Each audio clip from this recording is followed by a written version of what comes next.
Sabda TV. Kemudian yang kedua, ikhwati fillah, kebodohan bisa mencelakakan orang lain.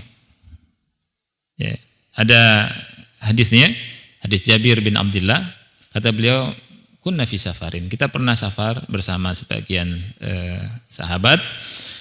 Kemudian di suatu saat itu ada seorang laki-laki, di mana laki-laki tersebut kena batu kepalanya dan luka. Setelah itu di malam hari dia mimpi basah. Mimpi basah, kemudian paginya kan mesti kalau mau sholat dia harus mandi dulu, mandi junub. Ya kan? Dan dia nggak punya ilmu. Dia tanya kepada para sahabat, hal tajiduna li rukhsatan? Apakah kalian mendapatkan rukhsah untukku? Artinya rukhsah untuk tayamum saja. Kata mereka, la, tidak. Kami nggak dapati untuk Anda rukhsah, untuk Anda keringanan. Selama Anda sanggup gunakan air. Padahal sebenarnya nggak sanggup gunakan air. Akhirnya apa? Faktasala famata, di hadis itu.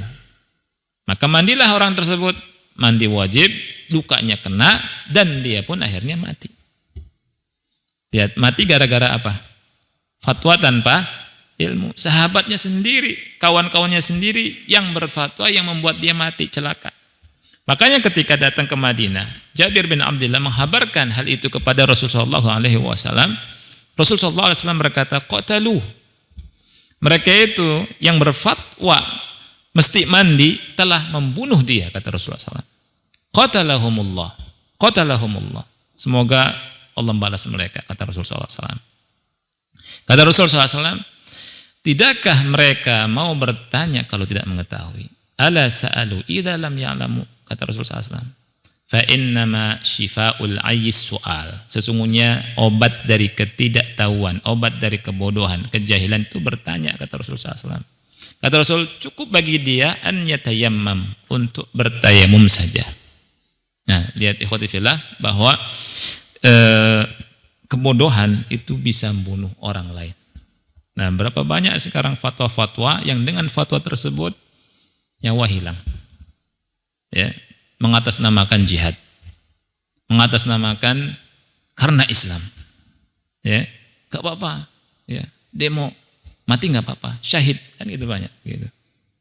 Ini fatwa yang menyimpang. Ya. Kemudian ikhwati fillah rahimakumullah, yang ketiga, bahwa kebodohan itu bisa mencelakakan umat.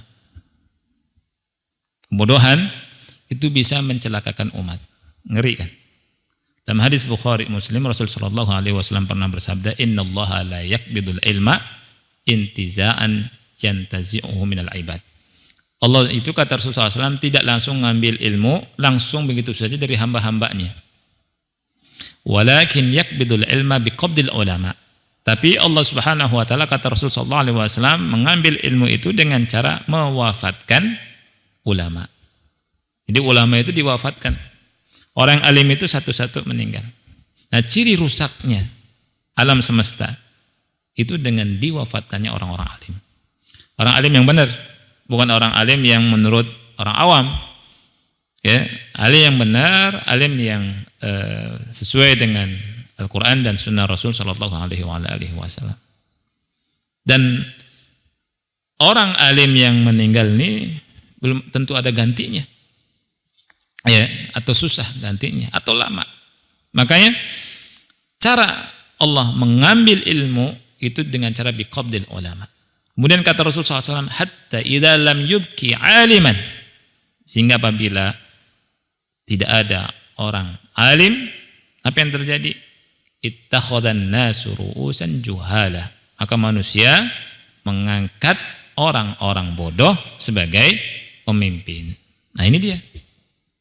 Jadi ketika tidak ada orang alim atau susah mendapatkan orang alim dan masyarakat nggak ngerti, ya, manusia nggak ngerti, maka mereka mengangkat orang-orang bodoh sebagai pemimpin. Apa yang terjadi? Yang terjadi adalah mereka dimintai fatwa. Apa yang terjadi? Maka fa'aftau bighairi ilmin fadallu wa adallu. Maka mereka berfatwa tanpa ilmu dan mereka sesat dan menyesatkan. Lihat umat manusia yang banyak itu celaka gara-gara kebodohan.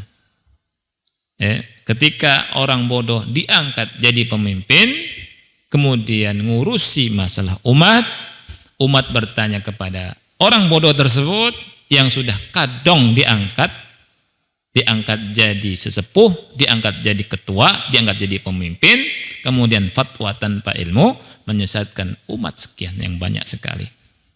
Ya, jadi kebodohan ini ikhwati fillah bisa merusak diri sendiri, bisa merusak orang lain, dan bisa mencelakakan umat.